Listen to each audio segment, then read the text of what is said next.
Assalamualaikum warahmatullahi wabarakatuh. Pada video kali ini saya akan memenuhi salah satu tugas ujian tengah semester saya pada mata kuliah Teori Konseling 1. Nah, di sini saya akan menjelaskan tentang pendekatan psikoanalisis, pendekatan Adlerian, dan juga pendekatan eksistensial.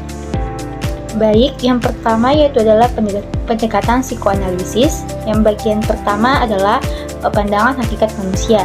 Nah, Sigmund Freud menyatakan bahwa motivasi ketidaksadaran dan juga dorongan biologis serta insting sebagaimana aspek-aspek ini berubah selama tahap-tahap psikoseksual.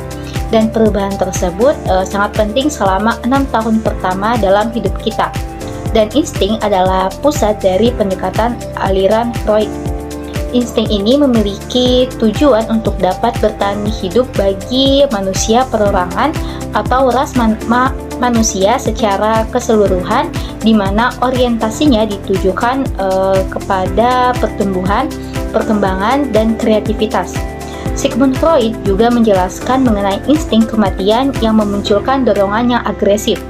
Dan juga Sigmund Freud memandang baik dorongan seksual dan agresif adalah penentu kuat mengapa orang yang bertindak seperti yang mereka lakukan. Yang kedua adalah struktur kepribadian pendekatan psikoanalisis. Nah, yang pertama adalah id.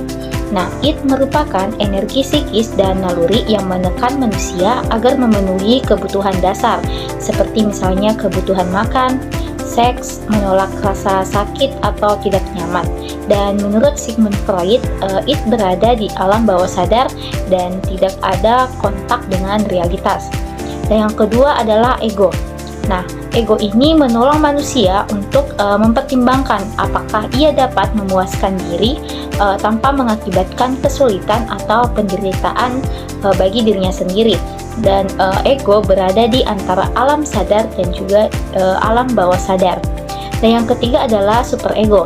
Nah, superego ini sama halnya dengan hati nurani yang mengenali nilai buruk dan juga nilai baik. Dan yang ketiga adalah teknik konseling dari pendekatan psikoanalisis. Yang pertama adalah asosiasi bebas. Nah, asosiasi bebas ini maksudnya yaitu teknik yang memberikan kebebasan kepada konseli untuk mengemukakan segenap perasaan dan pikirannya yang terlintas di benaknya, baik yang menyenangkan maupun yang tidak menyenangkan. Yang kedua adalah analisis mimpi. Teknik ini merupakan teknik di mana konseli mengemukakan segenap mimpi-mimpinya kepada konselor. Dan yang ketiga adalah analisis transferensi. Nah, analisis transferensi ini merupakan bentuk pengalihan segenap pengalaman masa lalunya dalam hubungannya dengan orang-orang yang berpengaruh kepada terapis pada saat di konseling. Yang keempat adalah analisis resistensi. Nah, ini merupakan sikap dan tindakan konseli untuk menolak keberlangsungan terapi atau mengungkapkan hal-hal yang menimbulkan kecemasan. Dan yang kelima adalah interpretasi. Nah, interpretasi ini dianggap sebagian dari teknik-teknik yang telah disebutkan. Nah, interpretasi ini menyangkut penjelasan dan juga analisis berbagai pikiran, perasaan, dan juga tindakan konseli.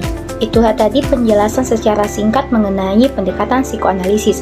Selanjutnya adalah pendekatan Adlerian. Nah, bagian pertama yaitu adalah pandangan tentang hakikat manusia. Nah, Adler menghapus teori-teori dasar Sigmund Freud karena dia percaya Sigmund Freud terlalu sempit dalam menekankan pada ketentuan biologis dan juga insting. Nah, Adler menyatakan bahwa individual mulai membentuk sebuah pendekatan terhadap kehidupannya pada usia 6 tahun pertama.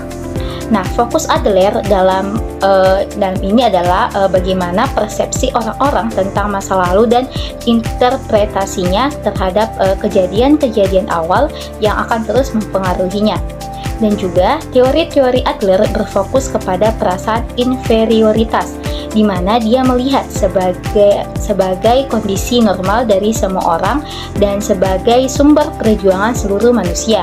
Daripada memperhatikan tanda kelemahan atau abnormalitas, perasaan inferioritas dapat mendorong kreativitas. Mereka memotivasi kita untuk berjuang agar ahli, berhasil, dan juga utuh. kita dikendalikan untuk mengatasi rasa inferioritas kita dan juga berjuang pada level perkembangan yang lebih tinggi. Nah, bagian kedua adalah struktur kepribadian. Nah, yang pertama adalah inferioritas fisik, yaitu rasa tidak lengkap oleh adanya kekurangan-kekurangan dalam tubuh. Ada inferioritas dalam tubuh dan kompensasi yang berlebihan.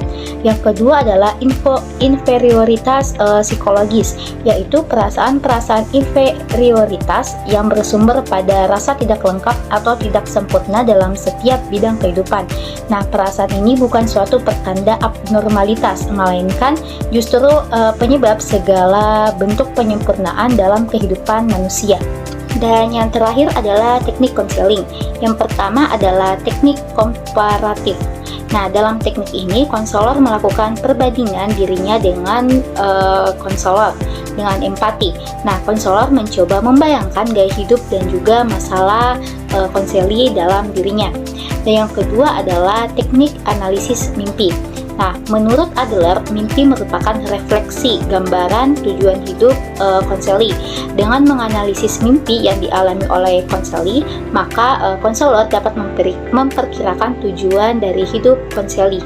Nah, penjelasan bagian terakhir yaitu pendekatan eksistensial. Dan bagian pertama yaitu pengertian pendekatan eksistensial. Nah, terapi eksistensial adalah pendekatan terhadap konseling dan juga psikoterapi yang didasarkan pada pemahaman filosofis tentang apa makna menjadi manusia dan apa makna keberadaannya. Dan menurut Gerald Corey, dalam teori dan praktek konseling dan psikoterapi, pendekatan eksistensial humanistik memusatkan perhatian pada asumsi-asumsi filosofis yang melandasi terapi. Nah, pendekatan eksistensial humanistik menyajikan suatu landasan filosofis bagi orang-orang dalam hubungan dengan sesamanya yang menjadi ciri khas, kebutuhan yang unik dan menjadi tujuan konselingnya, dan yang melalui implikasi-implikasi bagi usaha membantu individu dalam menghadapi pertanyaan-pertanyaan dasar yang menyangkut keberadaan manusia. Nah, yang kedua adalah pandangan hakikat manusia. Nah, pandangan eksistensial terhadap hakikat manusia ditangkap oleh ide bahwa signifikansi dari eksistensi kita tidak tetap, tetapi kita secara kontinu menciptakan ulang diri sendiri melalui proyek kita. Manusia adalah keadaan transisi konstan, muncul, terlibat, dan juga jadi. Menjadi orang mengimplikasikan bahwa kita menemukan dan membuat pemahaman terhadap eksistensi kita. Kita secara kontinu mempertanyakan diri sendiri, orang lain, dan dunia. Walaupun peraturan-peraturan spesifik yang kita sampaikan berbeda-beda, menurut tahap perkembangan kehidupan, tema fundamental tidak berbeda. Nah, bagian terakhir yaitu proses dan tujuan konseling. Proses konseling. Nah, dalam proses ini, konselor eksistensial mendorong kebebasan dan tanggung jawab mendorong konseli untuk menangani kecemasan dan mendorong munculnya upaya-upaya untuk membuat pilihan yang bermakna. Eksistensial tidak memusatkan perhatian pada masalah atau pada krisis, tetapi lebih menekankan pada usaha membangun aliansi terapeutik yang mendalam. Dan adapun tujuan konseling yaitu terapi eksistensial berusaha membuat konseli mengeluarkan kekakuan mereka dan menantang tren kompulsif yang menghalangi kebebasan mereka. Dengan demikian, tujuan terapi eksistensial adalah membantu konseli menghadapi kekecewaan dan melakukan aksi yang didasarkan pada tujuan terapi untuk menciptakan eksistensi yang berharga.